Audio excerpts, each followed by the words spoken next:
Hey everybody, John Franklin Reviewer here, and I'm continuing my Puppet Master movies. Boy, we still got a lot more to go through. So thank you guys for continuing this ride with me. Do appreciate that. Okay, Curse of the Puppet Master. This is the 6th movie. This is about an older doctor who actually recruits a young man to be his assistant for his puppet show.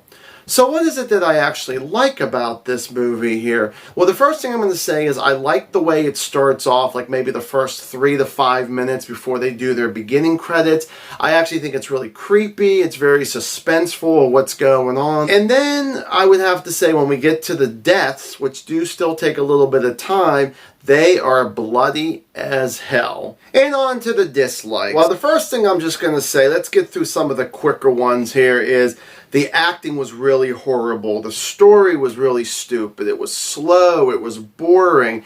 And this is what I don't understand about movies. It's supposed to be entertaining. Almost every movie, no matter what genre it's supposed to be, especially when it comes to horror movies, just fun. And unfortunately, they don't bring the fun. They try to make this like a serious horror like the first one, and I'm not a big fan of those ones. Back with the acting. Talking about the new Puppet Master, the Doctor, definitely he is the only one that I would say his acting is passable, but I just don't really believe a lot of his dialogue and the way he says it. This is what was written for you.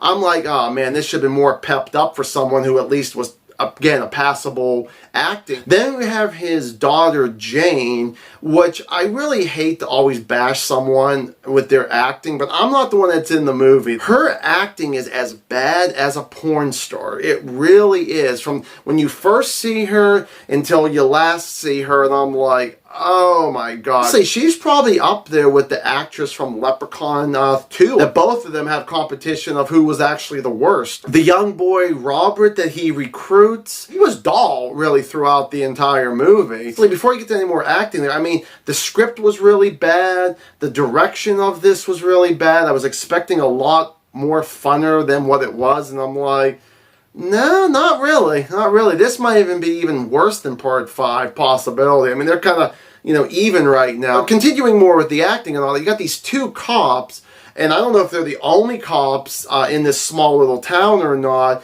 They're nothing but assholes, both of them. I think you're more of a nuisance than help. Then you get to the asshole. I gotta be honest, the only good thing I like about the asshole is whenever he dies. And he probably dies out of all of them, probably the most bloodiest way. Everybody in this was just, I was not exactly a fan of this one bit. This is definitely another film I definitely don't recommend. My rating for this is going to be 0 out of 4 stars. So thank you guys so much for watching another one here. And as always, stay awesome.